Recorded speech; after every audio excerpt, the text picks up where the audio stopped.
following article is from January 8th, 2023, and it is titled, Rethinking the Relationship Between Proverbs, Ecclesiastes, and Song of Songs. Saying that you have a favorite book of the Bible kind of feels as wrong as saying that you have a favorite child. It is all God's inspired word, and so we should love all of it equally, right? Well, maybe favoritism is the wrong way to think of it. Nevertheless, I do think that certain verses, passages, books, and even genres of the Bible will resonate differently with different individuals. So for me, the wisdom books hold a special place in my heart. I have a deep, deep love for Ecclesiastes, and I read a chapter from Psalms and Proverbs each day. My intimacy with Job and Song of Solomon is somewhat kept at arm's length by the intimidation of stepping onto holy ground while reading. Even so, I've recently begun to think more about Solomon's greatest song. To be specific, I have been rethinking the modern notion that Song of Solomon is purely a God-inspired romance poem, and considering anew the allegorical interpretation, especially since most theologians throughout church history seem to have read it as an allegory for Christ and his church. And I was encouraged to find people like J.A. Metters are traversing a similar line of thought. Now, a few weeks back, I read the first chapter of Daniel Aiken's commentary on the Song of Songs, just to take a glance at his thought on the matter. And while he certainly emphasizes the earthly marital nature of the song, he also leans upon Ephesians 5:32, which explicitly tells us that all earthly marriages are living metaphors for the true and everlasting marriage between Christ and his bride. Therefore, he takes a both-and interpretation rather than an either-or, and I think that's where I'm landing on the matter as well. Now, also, while reading Aiken's commentary, he gave a quotation from Douglas O'Donnell that caused me to start rethinking the structure of the Bible's wisdom literature, particularly Proverbs, Ecclesiastes, and the Song of Songs. So here is the quote. The book of Proverbs can be called a book for boys. The word son is used over 40 times. The word daughter is never used. My son, stay away from that kind of girl, and don't marry this kind of girl, but marry and save yourself for that girl.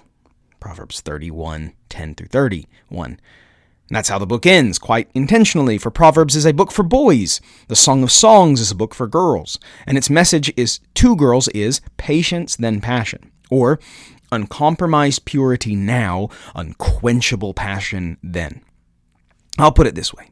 In Proverbs, the young lad is told to take a cold shower. In the Song of Songs, the young lassie is told to take a cold shower. End quote. Now, despite a few qualifiers, I think O'Donnell is correct. Of course, he does not say that Proverbs is a book exclusively for boys, or that Song of Songs is exclusively for girls. That would be unmistakably false. Yet parts of Scripture can certainly have a particular intended audience, while still speaking for the benefit of any reader. So just look at the household commands of Ephesians. There's truth to be gleaned by everyone in those verses, even if you're not married, do not have children, or are not a slave. Yet I would modify O'Donnell's statement just a bit.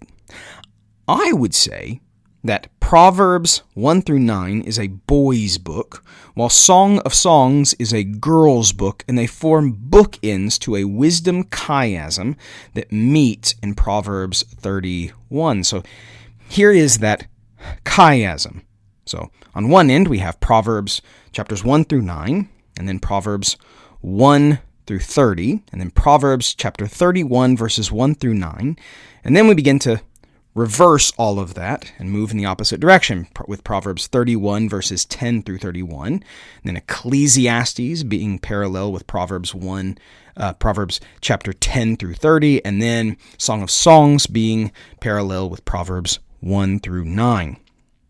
Now, as O'Donnell suggests, Proverbs 1-9 and Song of Songs certainly can be seen as giving a similar message with emphasis toward boys and girls respectively. Yet, rather than seeing Proverbs 31 as a boy-centered conclusion to Proverbs, I believe that it provides a significant meeting of those two themes. Though the whole chapter is an oracle that Lemuel's mother taught him, verses 1-9 capture the essence of chapters 1-9, and particularly chapters 5 through 9, for they tell how a kingly man ought to conduct himself.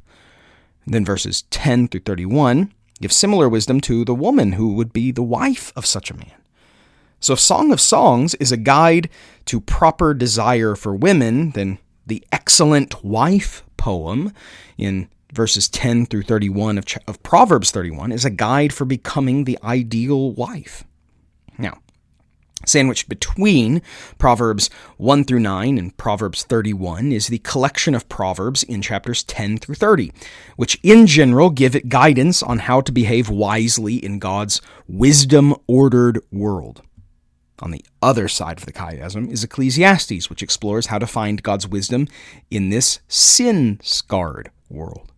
So the first, therefore, is learning to live according to God's ordering of reality, and the second is wrestling with sin-induced chaos. Now, it's here we could take the Taoist approach that order is masculine and chaos is feminine. On this matter, Taoism, like most other philosophies and religions, I would say only sees a piece of the truth. You see, this is how I would formulate the reality. Chaos is not feminine, because under the biblical worldview, chaos is not an eternal force to be harnessed. Chaos is the beginning state of the cosmos, which God is placing into order over the course of history. God began this process during the days of creation. In the first 3 days, he formed the formless, and in the last 3 days, he filled the void. That twofold structure of putting order to chaos is reflected in the masculine and feminine nature of humanity. So consider the creation mandate, or the first commission that God gave to Adam and Eve. In Genesis 1, verse 28, and God blessed them, and God said to them, "Be fruitful and multiply and fill the earth and subdue it and have dominion over the fish of the sea and over the birds of the heaven and over every living thing that moves on the earth." So those commands are for humanity as a whole. They could only be obeyed together by the man and woman working in tandem. And yet Eve's specific feminine role would be to fill the earth with God's image bearers by birthing and sustaining each of their children with her own body. Adam's specific masculine role would be to form the earth, to work the ground, to make the rest of the earth like the garden that God planted for them in Eden. Thus, through the joint workings of man and woman, God would use humanity to continue putting the earth into its beautiful order and fill it with his image. Of course, these masculine and feminine roles are further displayed by God's curse upon Adam and Eve in Genesis chapter 3, verses 16 and 19. All of that is to say, order is not masculine and chaos is not feminine, as Taoism and many other philosophies would say. Forming and putting things to order is masculine, and filling what is being ordered is feminine. From that biblical lens, I believe that we could call Proverbs 10 through 30 a more masculine book, and Ecclesiastes more feminine. Proverbs 10 through 30 is about giving form to our formless ways, and Ecclesiastes is about filling our existential void.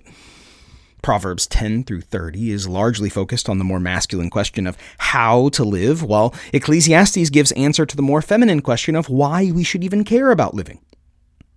Now, but someone may say, Proverbs, Ecclesiastes, and Song of Songs were not together in the Hebrew Bible. Therefore, that chiasm would not be intentional.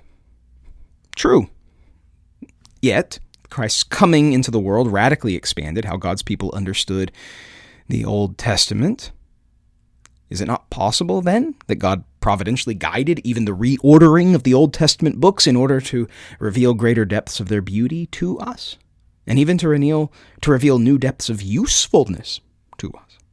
For example, imagine with me the great benefit that might come from fathers and mothers or older saints using these 3 books as a guide for discipling young men and young women into adulthood. What benefit would come from a young man being intentionally discipled through the truths of Proverbs chapters 5 through 7, and of a young woman receiving her view of sexuality from Song of Songs? What benefit would come from the reverse, from a young woman being instructed in the mentality of men through Proverbs, and a young man of women through Song of Songs? Would it not be a tremendous blessing to send teenagers into adulthood with a deep familiarity with these books of wisdom? Now, of course, to give a final caveat, I'm not suggesting that this masculine-feminine chiastic structure to Proverbs, Ecclesiastes, and Song of Songs ought to be the primary lens through which we interpret these books of Scripture. I'm simply presenting it as one possible lens for us to keep in mind, a lens that would, I think, be of particular benefit to young men and young women. Thank you so much for listening. For more information, please go to bcnewton.co, and until next time, grace and peace.